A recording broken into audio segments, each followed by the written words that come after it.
has spent the last 40 years in captivity. Hello, Michael. I have something you might like to see.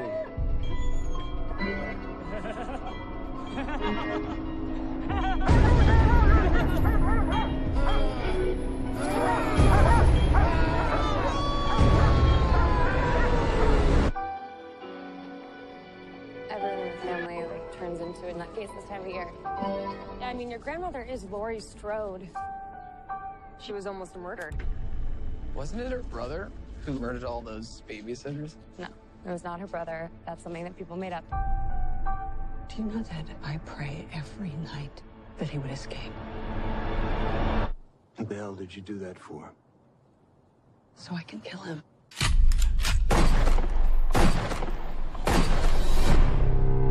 Dad, look out! The bus crashed. Mom, what bus crashed?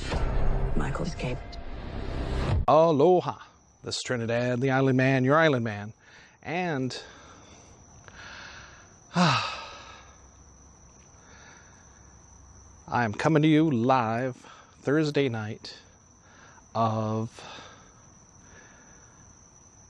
the 17th of October,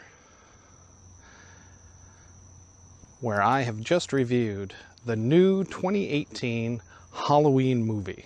Now this stars Jamie Lee Curtis, Judy Greer, and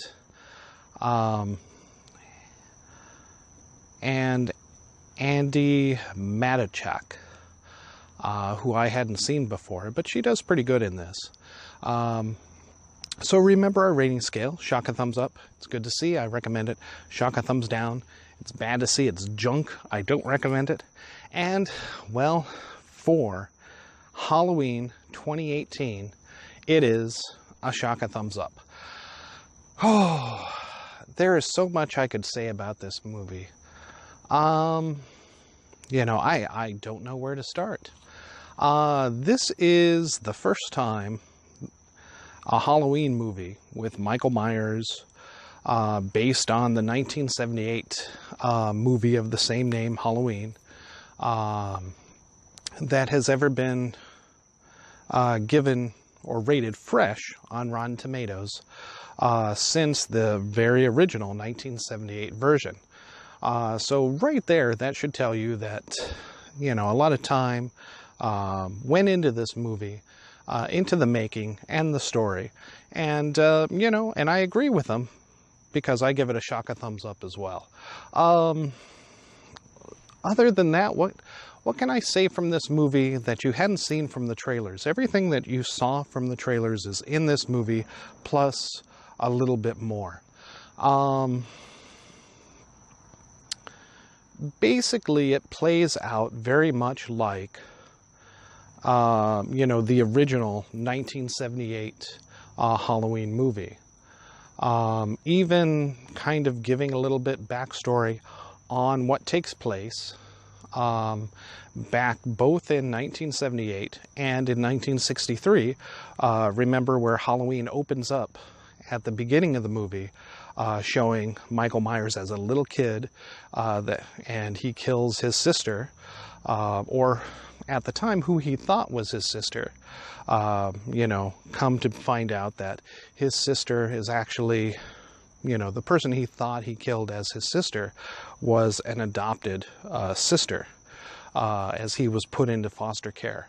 And his real sister, Jamie Lee Curtis, went to live with somebody else. So in 1978, when he's an adult, he goes ahead and he tracks her down and attempts to kill her. And that was the gist of the 1978 movie. Now, this 2018 version follows basically along the same lines, beat for beat. Kind of erasing you know, Halloween Part 2 and Halloween Part 3, which had nothing to do with Michael Myers. But it does give kind of, it gives kind of an homage to Halloween 3, Season of the Witch, I believe that movie was called. And in a way, it kind of rewrites the history and makes its own Part 2. ending somewhat very similar to this one.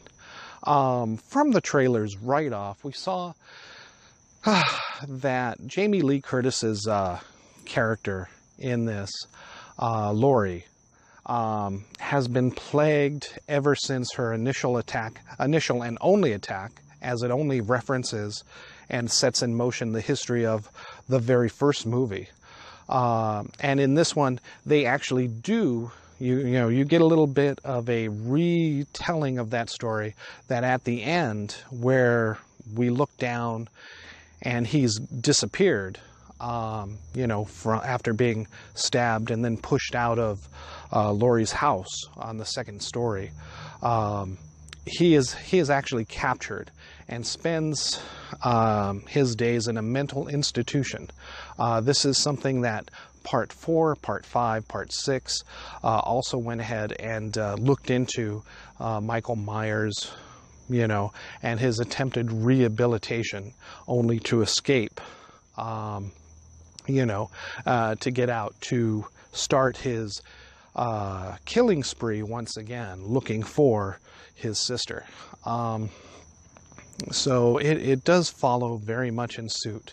But again, it keeps a very small town feel to it.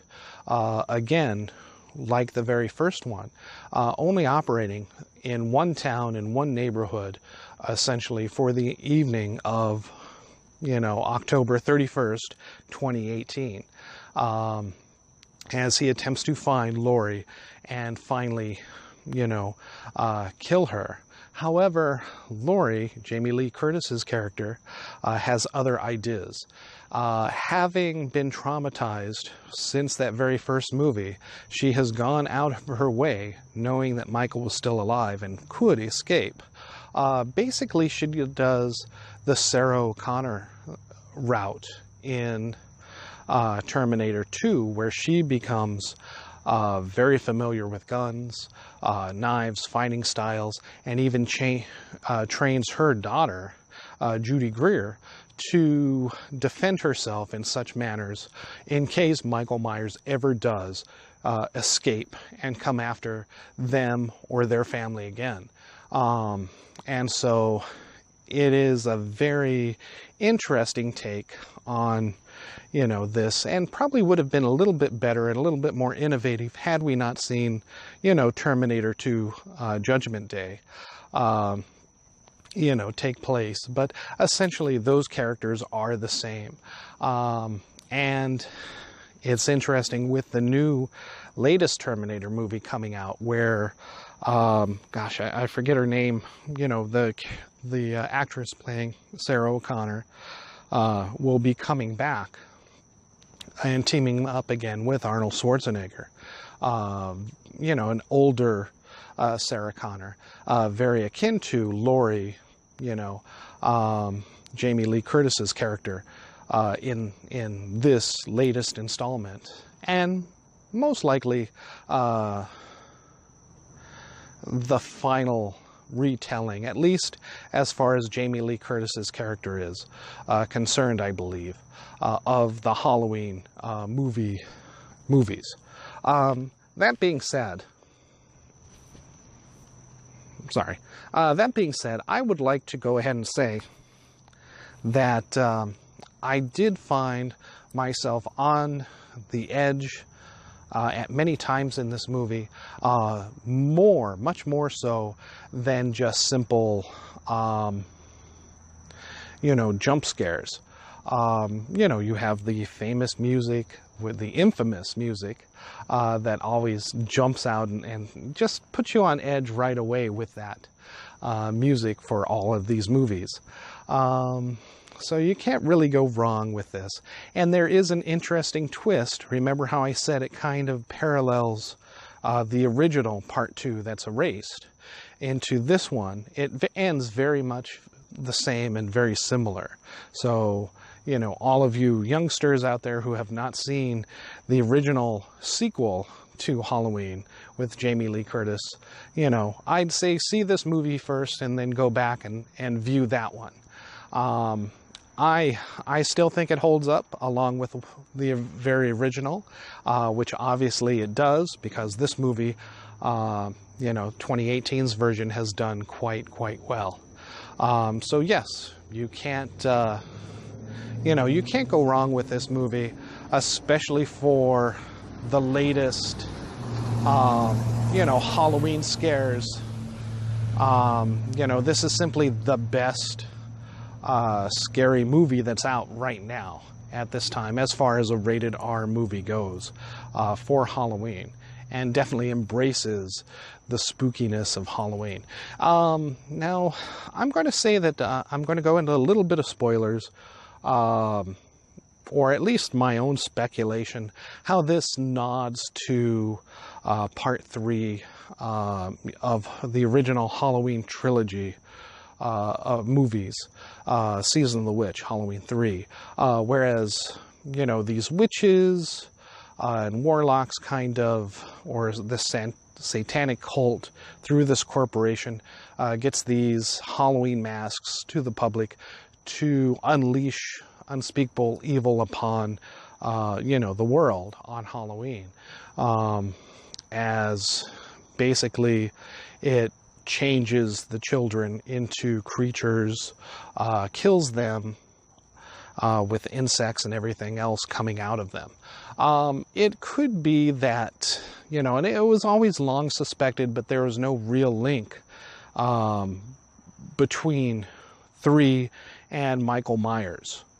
In some of the later, earlier sequels to, that came out in the early 90s and late 90s, before like H2O and where they kind of erased all those other movies, kind of talked about a satanic cult very similar to the witches that we had seen in part 3, and this corporation trying to break Michael Myers out of the asylum.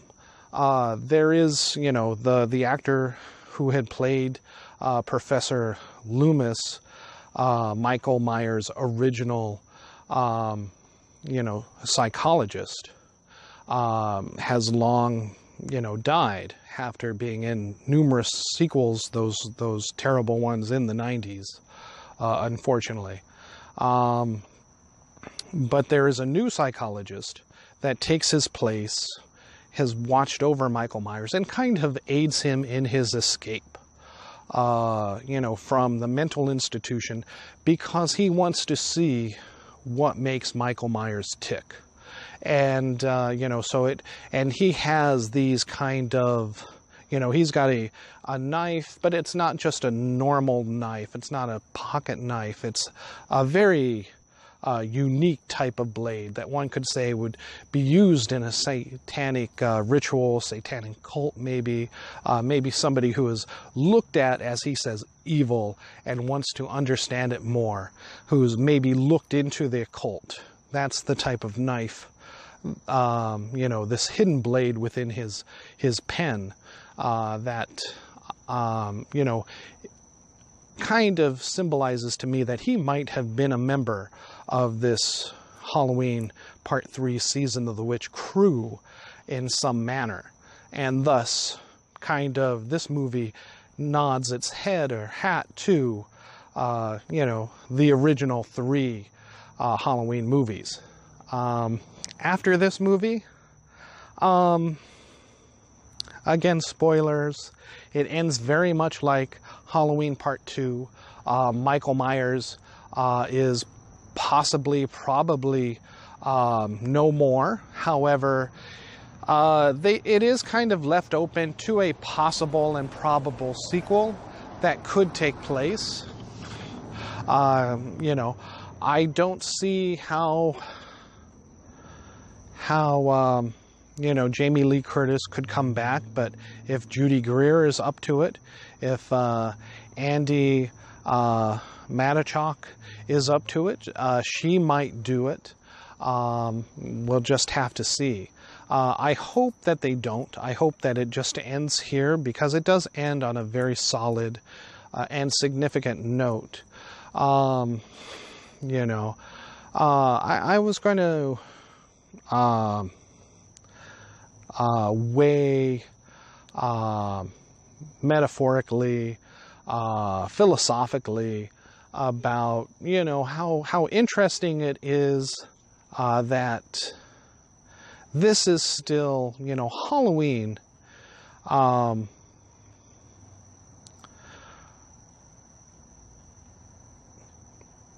Jamie Lee Curtis's character in Halloween is most probably her most best well-known character. Not only that, but it is probably the one that she's most famous for. And it's very interesting how, you know, basically that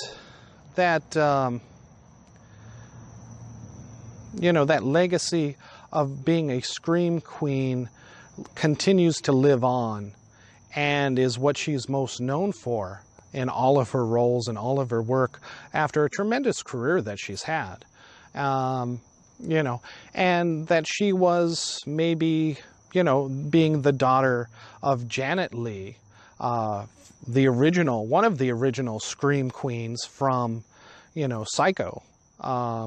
You know, it could just be very, very interesting to look back on that history. And one could say, you know, maybe she has her own Michael Myers curse, this family, you know, who's, you know, again, this being her most famous role, and still returning to it years later, again and again, you know. Although she's done so much and wanted to break out of that, and has broken out of that mold of just a scream queen. And definitely in this movie, she is not some helpless victim, as we see, again, taking the Terminator 2 Sarah O'Connor, you know, turn the tables on her attacker, you know, being a very proactive, you know, almost becoming the hunter instead of the hunted herself in this movie.